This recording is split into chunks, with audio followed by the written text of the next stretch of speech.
Hello साथियों, स्वागत है आपका अपने चैनल एग्ज़ाम सिटी में। मैं आज आपके लिए लेकर आया हूँ हिंदी के विगत वर्षों में पूछे हुए क्वेश्चन। ठीक है, जो आपके वीडियो री एग्ज़ाम के लिए बहुत ही महत्वपूर्ण होंगे। ठीक, लगभग 75% प्रीवियस ईयर क्वेश्चन पूछे जाते हैं यूपी ट्रिपल एस में। तो मैं आज वर्णमाला के कम से कम 56 क्वेश्चन आपको दिखाने जा रहा हूँ जो कि पिछले विगत वर्षों में पूछे गए हैं। ठीक है, तो हम शुरुआत करेंगे वर्णमाला के क्वेश्चन से। तो पहले क्वेश्चन से शुरुआत करेंगे। जैसे हमारे सामने पहला क्वेश्चन है कि किस समूह में सभी स्वर दीर्घ हैं। दीर्घ स्वर उन्हें कहते हैं जिन्हें बोलने में दुगना समय लगे। ये मात्रा के आधार पर होते हैं। जैसे मैं बताऊँ मात्रा के आधार पर कितने स्वर होते हैं। मात्रा के आधार पर 3 स्वर होते हैं, हर्ष या मूल स्वर, दूसरा होगा दीर्घ स्वर, तीसरा होगा प्लुत स्वर। हर्ष स्वर वे होंगे जिन्हें बोलने में कम समय लगेगा। दीर्घ स्वर वे होंगे जिन्हें बोलने में दुगना समय लगेगा। प्लुत स्वर वे होंगे जिन्हें बोलने में 3 गुना समय लगेगा। तो 1 गुना समय लगता है, जैसे ए, ई, ऊ, रे। ए, ई, ऊ, रे। ठीक है, ये होंगे मूल स्वर या हर्ष स्वर। दीर्घ स्वर जो होंगे बचे हुए जो होते हैं, आ, बड़ी ई, बड़ा ए, तो इसमें आपका आंसर होगा ए। ठीक है, दूसरे क्वेश्चन की ओर बढ़ते हैं। इसमें लिख रहा है कि किस समूह के वर्णों का उच्चारण स्थान मूर्धा से होता है। तो मूर्धा का बताना चाह रहा हूँ, ये कुछ मुंह से निकलने वाले ध्वनि होते हैं। ये जो होते हैं, जैसे पहली होती है कंठ द्वारा, फिर दूसरी होती है तालव्य द्वारा, फिर होती है मूर्धन्य से, फिर दंत से, फिर ओष्ठ से। ठीक, उसको याद करने का तरीका ऐसे है, कै, चे, टे, ते, पे। ठीक, कै, चे, टे, ते, पे। कैसे कंठ होगा, चे से तुम्हारा तालु होगा।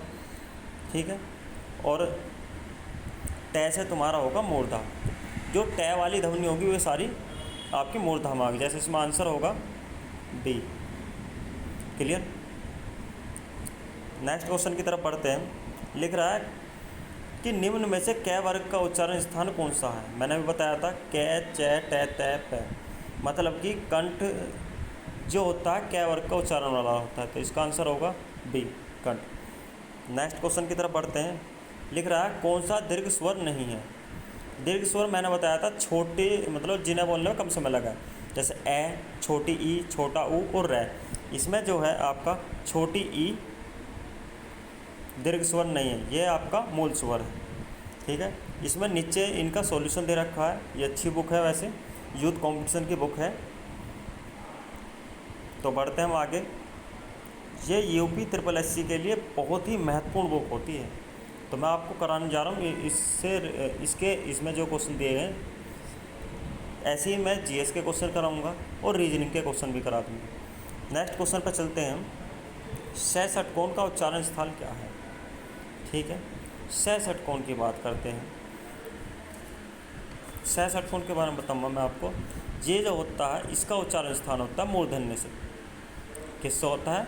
मूर्धन्य से। तो इसका आंसर होगा डी। ठीक, नेक्स्ट क्वेश्चन की तरफ बढ़ेंगे। ये लिख रहा है य, रे, ल, व किस प्रकार के व्यंजन है। इन्हें कहा जाता है अंतःस्थ व्यंजन। अंतःस्थ व्यंजन। ठीक, इन्हें भी हम अलग अलग प्रकार से बांट सकते हैं। यह और वह को कहते हैं हम अर्ध स्वर, और रे को कहते हैं हम परकंपी या लुंठित स्वर, और लय होता है हमारा पार्श्विक स्वर। ठीक है जी, पार्श्विक व्यंजन। अब नेक्स्ट पढ़ते हैं हम अंतःस्थ व्यंजन क्या है। इसमें अभी हमने पढ़ा था कि भैया इससे पहले वाले क्वेश्चन में था अंतःस्थ व्यंजन दे रखे थे कि यह, रे, ल, व ये कौन से व्यंजन है? अंतःस्थ व्यंजन। तो ल इसमें कौन सा होगा? अंतःस्थ व्यंजन। इसका आंसर होगा ए। ठीक, नेक्स्ट क्वेश्चन की तरफ को बढ़ते हैं। इसमें लिख रहा कौन सा स्वर कंठ तालव्य है। कंठ तालव्य, इसमें क्या होता है? 3 प्रकार के होते हैं। एक कंठ तालव्य होता है, एक कंठ ओष्ठ होता है, एक होता है दंत ओष्ठ। कंठ तालव्य में जैसे मैं बताऊं कि हम किसी अपने दोस्त को बुलाते हैं तो कहते हैं ए इधर आ। ठीक, जब कोई नहीं सुनता तो कहते हैं ओ इधर आ। फिर अगर जो बिल्कुल नहीं सुनता कहते हैं अबे इधर आ। तो ए क्या होगा? कंठ तालव्य में आएगा। तो इसमें डी आंसर होगा आपका कंठ तालव्य। ठीक, अनुस्वार किसका कार्य करता है? अनुस्वार की बात करूँ मैं, अनुस्वार आपका पंचम वर्ण का कार्य करता है। अनुस्वार क्या होते हैं आपके? पंचम वर्ण होते हैं, ठीक है। पंचम वर्ण का मतलब होता है जैसे मतलब कि हर एक वर्ग का पांचवा अक्षर। जैसे कै वर्ग है जिसे कंठ से मतलब कंठ वाली ध्वनि होती है, कै, खे, गे, घे, अण, ठीक है। ऐसे नेक्स्ट क्वेश्चन है आपका, जिन स्वरों के उच्चारण में हवा नाक से भी निकलती है उन्हें क्या कहा जाता है? उन्हें अनुनासिक स्वर कहा जाता है। मतलब कि जिन स्वर को बोलने में हवा नाक से भी निकले उन्हें अनुनासिक कहते हैं, और जिनको बोलने में सिर्फ मुंह से निकले उन्हें निरअनुनासिक कहते हैं, ठीक है। बढ़ते हैं हम नेक्स्ट क्वेश्चन की तरफ। इनके नीचे इनके सॉल्यूशन दे रखे हैं। नेक्स्ट क्वेश्चन हमारा 11वां क्वेश्चन है, निम्न में से कौन सा संयुक्त स्वर नहीं है? संयुक्त स्वर का मतलब होता है दो अलग अलग वर्णों के मेल से जो बना होता है। जैसे ए जमा ई के मेल से बनता है ए जमा ए के मेल से बनता है बड़ा ए जमा ऊ के मेल से बनता है ओ, और ऊ जो बनता है सजातीय स्वरों के मेल से बनता है, तो इसलिए यह संयुक्त स्वर नहीं है। इसका आंसर होगा सी। नेक्स्ट क्वेश्चन की तरफ बढ़ते हैं, कौन सा वर्ण दंत नहीं है? मतलब कि दंत से नहीं बोला जाता।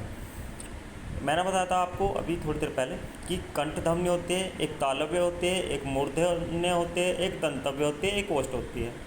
कच्चा टमाटर तोड़कर पका लिया, इसका मतलब तय वाली जो ध्वनि होगी वो सारी दंत ध्वनि होगी। तय, तो इसमें तय शुरू में दे रखा है, तो इसका आंसर होगा ए। नेक्स्ट क्वेश्चन की तरफ बढ़ते हैं, हिंदी स्वरों का वर्गीकरण जब जीभ के भाग के आधार पर किया जाता है तो निम्न में कौन सा भेद इसके अंतर्गत नहीं आएगा? जब मैं जीभ के आधार पर स्वरों का वर्गीकरण करूँगा तो ये 3 प्रकार के होते हैं। एक होता है अग्र स्वर, दूसरा होता है मध्य स्वर, तीसरा होता है आपका पश्च स्वर। अग्र स्वर वे होते हैं जो जीभ के अगले हिस्से से बोले जाते हैं, ठीक है। मतलब कि जैसे ई, ए, ये जीभ के अगले भाग पर होते हैं। मध्य स्वर वो होगा जो जीभ के पिछले वाले हिस्से पर, जैसे ए बोल रहे हैं, ठीक है। और पश्च स्वर वो होगा जो जीभ के पिछले वाले भाग से हो, जैसे ऊ, ओ, औ, ठीक है। इसमें जो गलत होगा आपका विव्रत स्वर। क्लियर? बढ़ते हैं हम नेक्स्ट क्वेश्चन की तरफ। नेक्स्ट क्वेश्चन कहता है आपका, निम्न में से कौन सी पार्श्विक ध्वनि है? तो मैंने आपको पीछे बताया था, एक अंतस्थ व्यंजन बताए थे, उसमें मैंने बताया था य, र, ल, व ये होते हैं, और य और व अर्ध स्वर बताया था, र आपका परकंपी या लुंठित बताया था, और ल था पार्श्विक। तो इसका आंसर होगा बी, ठीक है। नेक्स्ट क्वेश्चन की तरफ बढ़ते हैं हम। इसमें लिख रहा है कि टै वर्ग उच्चारण की दृष्टि से किस प्रकार की ध्वनि है? ठीक है, टै वर्ग की जब देखेंगे हम, कै, चै, टै, तै, पै। कै जो होगा तुम्हारा कंठ होगा, चै जो होगा आपका तालव्य होगा। कच्चा टमाटर तोड़कर पका लिया, हम ऐसे याद कर सकते हैं, कच्चा टमाटर तोड़कर पका लिया। कैसे? कै वर्ग कंठ से, ठीक है। चै से चै वर्ग तालव्य से, ठीक है। टमाटर हो गया, तोड़कर पका लिया, ठीक। कच्चा टमाटर तोड़कर पका लिया, तो टै जो होगी तुम्हारी कंठ तालव्य मूर्धन्य से, ठीक है। तो इसका आंसर होगा आपका सी। क्लियर? बढ़ते हम नेक्स्ट क्वेश्चन की तरफ। नेक्स्ट क्वेश्चन कहता है आपका कि निम्न में से कौन सा दीर्घ स्वर है? दीर्घ स्वर मैंने अभी बताया था कि एक होता है हर्ष या मूल स्वर, एक होता है दीर्घ स्वर, एक होता है प्लुत स्वर। दीर्घ स्वर वे होते हैं जिन्हें बोलने में मूल स्वर से ज़्यादा समय लगता है, ठीक है। तो मतलब कि हर्ष या मूल स्वर कौन से होंगे जिन्हें बोलने में कम समय लगेगा? ए, ई, ऊ, रे, और बाकी जो होंगे आपके दीर्घ स्वर होंगे। क्लियर? दीर्घ स्वर में बात करते हैं। दीर्घ स्वर में एक बात यह भी होगी क्योंकि एक संयुक्त स्वर होता है। संयुक्त का मतलब होता है दो अलग अलग स्वरों के मेल से बनता है, ठीक है। और दीर्घ स्वर का मतलब होता है कि जो सजातीय वर्णों के मेल से बनता है। जैसे यहाँ पर दे रखा है आपका आ, आपका दीर्घ स्वर की श्रेणी में आएगा। ए भी दीर्घ स्वर की श्रेणी में आता है, और ऊ भी जो छोटा ऊ होता है ये आता है मूल स्वर की श्रेणी में, और औ जो आता है ये भी दीर्घ में आता है, लेकिन इन्हें संयुक्त स्वर की श्रेणी में रखा गया है, ठीक है। इसलिए ये ओ और ए दीर्घ स्वर नहीं होंगे, ठीक है। नेक्स्ट हम बढ़ते हैं अगले क्वेश्चन की तरफ। लिख रहा है कै, वो चै, छै, जै, झै यहाँ का उच्चारण स्थान बताइए। तो मैंने बताया था कच्चा टमाटर तोड़कर पका लिया। च बाद में आ रहा मतलब कंठ तालव्य, तो इसका आंसर होगा सी। बढ़ते हैं हम नेक्स्ट क्वेश्चन की तरफ। नेक्स्ट क्वेश्चन में लिख रहा है प्रत्येक वर्ग का दूसरा और चौथा वर्ण क्या कहलाता है। दूसरा और चौथा वर्ण क्या कहलाता है। हम बात करें, एक होती है ध्वनि जिसको कहते हैं अल्प प्राण और महाप्राण। अल्प प्राण वे होते हैं जिन्हें बोलने में कम समय लगता है, और महाप्राण वे होते हैं जिन्हें बोलने में ज़्यादा समय लगता है। तो मतलब कि पहली, तीसरी और पांचवी लाइन मतलब कै वाली लाइन, मतलब कै वाली लाइन, ठीक है। फिर कै के बाद में ख आता है, ख को छोड़ दोगे, ख जो होता है हमारा महाप्राण होता है। कैसे, हमने बोला कै, कै में कम हवा निकलती है, मतलब अपने मुंह के सामने हाथ लगाकर देखोगे, कै में कम हवा निकलती है और ख में ज़्यादा हवा निकलती है, तो इसलिए ख जो होगा महाप्राण होगा। तो दूसरी लाइन जो होगी महाप्राण की होगी, चौथी लाइन भी महाप्राण की होगी, पहली, तीसरी और पांचवी अल्प प्राण होता है। इसमें पूछा है इसी आधार पर कि दूसरी और चौथा वर्ण क्या कहलाता है, वो होता है आपका महाप्राण। इसका आंसर होगा ए, ठीक है। बढ़ते हैं हम नेक्स्ट क्वेश्चन की तरफ। लिख रहा उच्चारण की दृष्टि से संबल ध्वनि का कौन सा वर्गीकरण है, ठीक है। इसमें लिख रहा संबल ध्वनि की मतलब संबल जो है ध्वनि का कौन सा रूप है। इसकी बात करें, इसे कहते हैं संपर्क ध्वनि, ठीक है।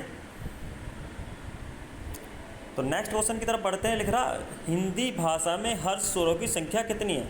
हर्ष स्वर मैंने अभी बताया था, हर्ष स्वर जो होते हैं ए, छोटी ई, छोटा ऊ और रै, ये 4 होते हैं। इसका आंसर हो जाएगा बी। बढ़ते हैं हम नेक्स्ट क्वेश्चन की तरफ। नेक्स्ट क्वेश्चन कहता है हमारा कि लिपि चिन्हों के क्रमबद्ध समूह को क्या कहते हैं। मतलब कि वर्णों के क्रमबद्ध समूह को, ठीक है जी। लिपिबद्ध जब हम उसको लिखेंगे, क्लियर, लिपिबद्ध जब हम लिखेंगे तो उसको कहेंगे, मतलब वर्णों को क्रम अवस्था में लिखेंगे तो उसको कहा जाता है वर्णमाला। इसका आंसर होगा डी। नेक्स्ट क्वेश्चन की तरफ को बढ़ेंगे हम। कहता है ऐसी कौन सी 2 मात्राएं हैं जिनका प्रयोग किया जाता है किंतु उनका समावेश स्वर में नहीं किया जाता। हम बात करते हैं अंग और हाँ की, ये अयोगवा होते हैं, इन्हें स्वर में काउंट नहीं किया जाता, ठीक है। बढ़ते हैं हम नेक्स्ट क्वेश्चन की तरफ। क्वेश्चन कहता है किस व्यंजन का उच्चारण स्थान तालव्य से होता है। मैंने बताया था कंठ तालव्य। कंठ का मतलब होता है कै वर्ग वाले और तालव्य वाले होते हैं कच्चा टमाटर मतलब च वाले। तो च, छ, जय, झ, तो झ आपका क्या हो जाएगा, तालव्य हो जाएगा। तो इसका आंसर हो जाएगा बी, ठीक है। बढ़ते हैं हम नेक्स्ट क्वेश्चन की तरफ। नेक्स्ट क्वेश्चन कहता है जिन ध्वनियों की गणना ना स्वर में की जाए और ना ही व्यंजन में की जाए उन्हें अयोगवाह कहा जाता है। जो मैंने बताया थे अंग और आह, इन्हें ना तो स्वर कहा जाता है ना ही व्यंजन की श्रेणी में रखा जाता है, ठीक है। बढ़ते हैं हम नेक्स्ट क्वेश्चन की तरफ। कहता है कि स्वर तंत्रिकाओं के आधार पर व्यंजनों को कितने वर्गों में बांटा गया है। स्वर तंत्रिकाओं, ठीक है, के आधार पर व्यंजनों को 2 भागों में बांटा गया है। कितने भागों में, 2 भागों में, जिसे कहते हैं सघोष और अघोष। इसका आंसर हो जाएगा बी, ठीक। नेक्स्ट क्वेश्चन कहता है जीभ की नोक जब ऊपर के दांतों की पंक्ति के सामने वाले दांत के ऊपरी हिस्से के संपर्क में आकर वायु के प्रवाह को अवरुद्ध करती है, ऐसे उच्चारण स्थान को क्या कहा जाता है। तो इसको कहेंगे हम वर्ष्य ध्वनि, ठीक है। इसका आंसर हो जाएगा डी। नेक्स्ट है इनमें से कौन सी देवनागरी लिपि की वर्ण ध्वनि नहीं है। अब बात करते हैं, हमने कंठ पढ़ लिया है, मूर्धा पढ़ लिया है, दंतोष्ठ पढ़ लिया है, ठीक है। तो इसमें क्या होगा हमारा ग्रीवा ध्वनि। तो इसका आंसर हो जाएगा आपका ए, क्लियर। नेक्स्ट क्वेश्चन की तरफ चलते हैं। भाषा की सार्थक लघुत्तम इकाई किसे कहा जाता है। तो भाषा की सार्थक लघुत्तम इकाई शब्द को कहा जाता है। इसका आंसर हो जाएगा ए, ठीक है।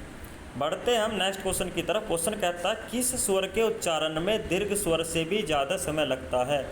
दीर्घ स्वर से भी ज़्यादा समय लगेगा तो उसे कहेंगे हम प्लुत स्वर। मैंने शुरू में बताया था आपको कि भाई दीर्घ स्वर वे होंगे जिन्हें बोलने में दुगना समय लगेगा, ठीक, और हर्ष स्वर वे होंगे जिन्हें बोलने में कम समय लगेगा, और प्लुत स्वर वे होंगे जिन्हें बोलने में 3 गुना समय लगेगा, क्लियर। तो इसका आंसर होगा प्लुत। नेक्स्ट क्वेश्चन है, प्रत्येक शब्द की वर्तनी के सभी वर्णों को उसी क्रम में अलग अलग दिखाना क्या कहा जाता है। मतलब कि एक शब्द को जब हम तोड़ते हैं तो वर्णों में विक्षेपित करते हैं हम उसको, मतलब उसके वर्ण तोड़ते हैं। जैसे मैंने बोला कर्म, तो कर्म में क्या होगा, कै और आधा रे और मैं है, तो मैं उसको साइलेंट करके लिखूँगा कै और हलंत लगाऊंगा तो उसको मतलब कि स्वर रहित हो जाएगा। तो ऐसे हम तोड़ते हैं, उसको कहा जाता है वर्ण विच्छेद। ठीक है, इसका आंसर बी हो जाएगा आपका। नेक्स्ट क्वेश्चन है, वर्णमाला में स्पर्श व्यंजनों की संख्या कितनी होती है। वर्णमाला में स्पर्श व्यंजनों की संख्या बताऊं तो आपको 25 होती है। ठीक है, मतलब कैसे लेके मैं तक, कंठ, तालव्य, मूर्धन्य, दंत, ओष्ठ, ये पांचों जो होते हैं इनमें जितने भी व्यंजन आएंगे आपके वे कहलाएंगे तुम्हारे स्पर्श व्यंजन की संख्या 25 होती है। ठीक है, नेक्स्ट क्वेश्चन की तरफ पढ़ते हैं। स्वर ए का उच्चारण स्थान बताइए। मैंने भी थोड़ी देर पहले बताया था कि कंठ तालव्य भी होंगे। जैसे हम किसी को बुलाते हैं कि ए इधर आ, तो इसमें दोनों ए दे रखे हैं, तो इसका आंसर होगा सी, कंठ तालव्य होगा। नेक्स्ट क्वेश्चन में की बात करेंगे तो क्वेश्चन कह रहा है कि हिंदी शब्दकोश में कै के बाद कौन सा व्यंजन दिखाई देता है। कै के बाद की बात करें तो छह छतरी आता है। ठीक है, नेक्स्ट क्वेश्चन की तरफ बढ़ेंगे हम। नेक्स्ट क्वेश्चन कहता है आपका कि निम्न में से कौन सा दंतव्य वर्ण है। ठीक है, दंतव्य वर्ण मैंने बताया था कंठ, तालव्य, मूर्धन्य, दंत, ओष्ठ। ठीक है, कच्चा टमाटर तोड़कर पका लिया, मतलब तय वाली ध्वनि जो भी, तैत है, दैद है। ठीक है जी, और इसमें क्या होता है, एक शब्द और आता है लस्सी, लय और सह जो होगा। ठीक है, इसमें ए आंसर आपका हो जाएगा। नेक्स्ट क्वेश्चन की बात करते हैं कि निम्न में से कौन सा अनुनासिक वर्ण है। ठीक है, कहता है कि निम्न में से कौन सा अनुनासिक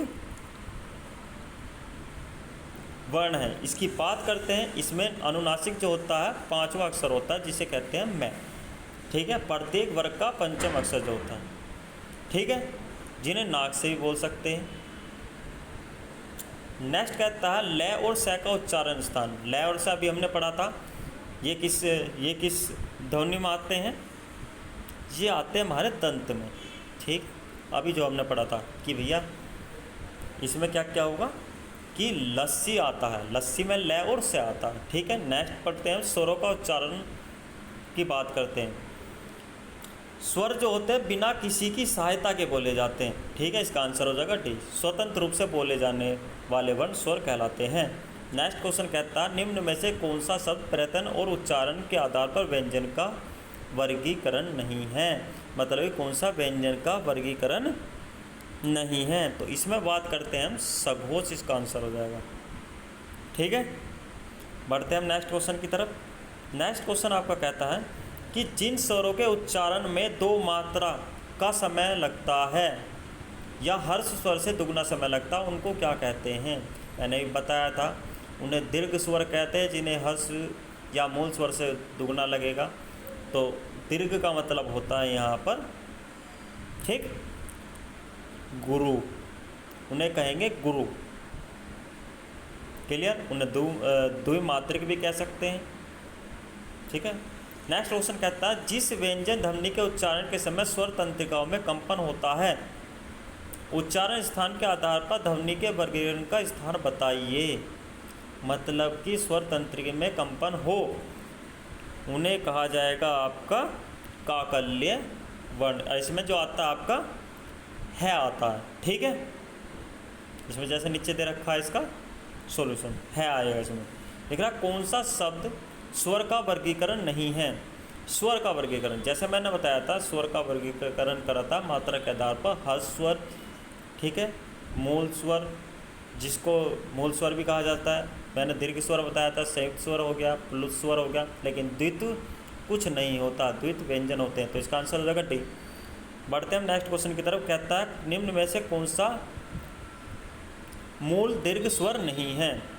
मूल दीर्घ स्वर नहीं है मतलब कि कौन सा दीर्घ स्वर नहीं है। दीर्घ नहीं है तो मतलब कि दीर्घ का मतलब मैंने बताया सजातीय वर्णों का मेल।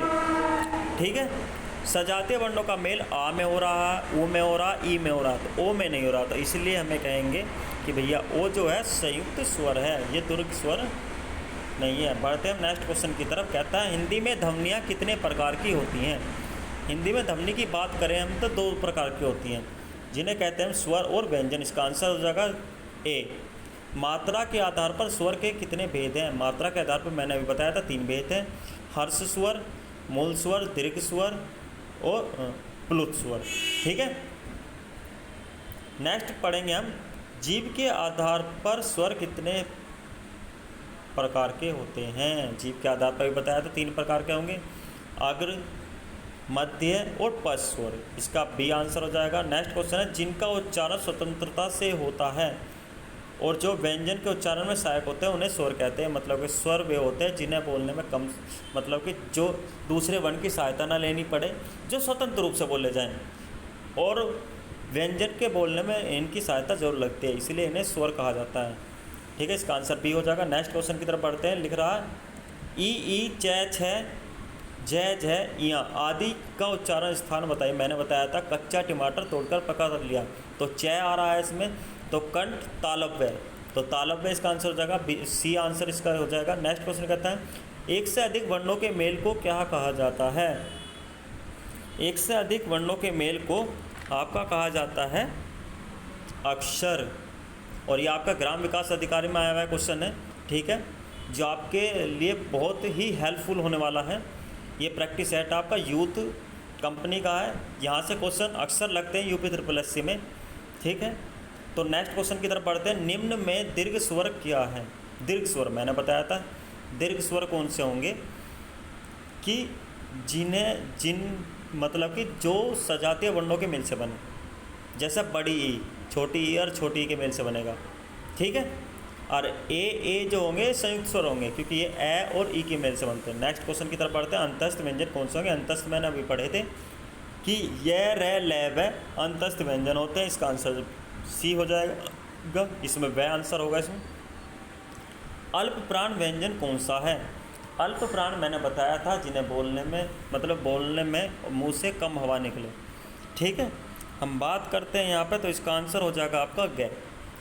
मैंने बताया था कै में कम समय लगेगा, ख में ज़्यादा लगेगा, ग में कम लगेगा। मतलब पहला, तीसरा, पाँचवा जो लाइन होगी उन्हें बोलने में कम समय लगेगा, इसलिए उन्हें अल्प प्राण कहा गया है। निम्न में से घोष वर्ण कौन सा है। घोष वर्ण को हम सघोष भी कह सकते हैं। ठीक है, क्या कह सकते हैं, सघोष भी कह सकते हैं। तो इसका आंसर जो हो जाएगा जय हो जाएगा।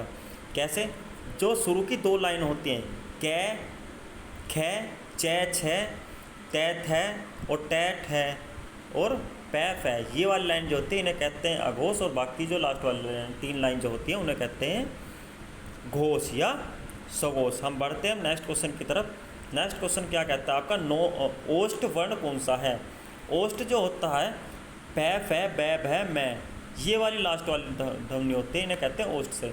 और यहाँ पर कुछ और स्वर आ जाते हैं, जैसे छोटा ऊ और बड़ा ऊ। ठीक है, तो इसका आंसर हो जाएगा डी। नेक्स्ट क्वेश्चन की तरफ बढ़ते हैं। कहता अर्ध विवृत स्वर। ठीक है, अर्ध विवृत स्वर क्या होंगे, इसमें ए आंसर आ जाएगा, मतलब ए आंसर आ जाएगा। ए जो है बी नंबर पर है। ठीक है, नेक्स्ट क्वेश्चन कहता है जिनकी ध्वनि केवल मुख से निकलती है वे स्वर क्या कहलाते हैं। जिनकी ध्वनि केवल मुख से निकलती है उन्हें कहा जाता है निरअनुनासिक, और जो जिनकी ध्वनि मुंह से और नाक से निकले उन्हें कहे जाएंगे अनुनासिक। नेक्स्ट है दीर्घ का वर्ण विच्छेद कीजिए। इसका जो वर्ण विच्छेद है आपका ए आंसर हो जाएगा।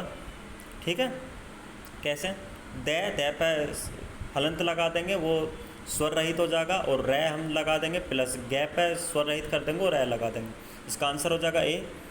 बट तो हमारे क्वेश्चन आज के पूरे हो चुके हैं। तो हमने आज आपको वर्णमाला के कुछ क्वेश्चन दिखाए हैं जो यूथ कंपटीशन बुक से लिए हुए हैं, जो विगत वर्षों में पूछे गए हैं। हम इसी तरीके से और भी चैप्टर पूरे करवा देंगे। ठीक है, जो आपके लिए वीडियो री एग्ज़ाम में बहुत ही हेल्पफुल होंगे। तो हमारी वीडियो कैसी लगी कमेंट करें, लाइक करें और चैनल को सब्सक्राइब करें, और यह वीडियो अपने दोस्तों को भेजें। ठीक है, जिससे कि हमें और प्रोत्साहन हो और हम नई नई वीडियो बनाएं। ठीक है, और वर्णमाला को बहुत ही अच्छी तरीके से पढ़ने के लिए, 0 से हाई तक पहुंचाने के लिए हमारी वीडियो को देखें। तो धन्यवाद।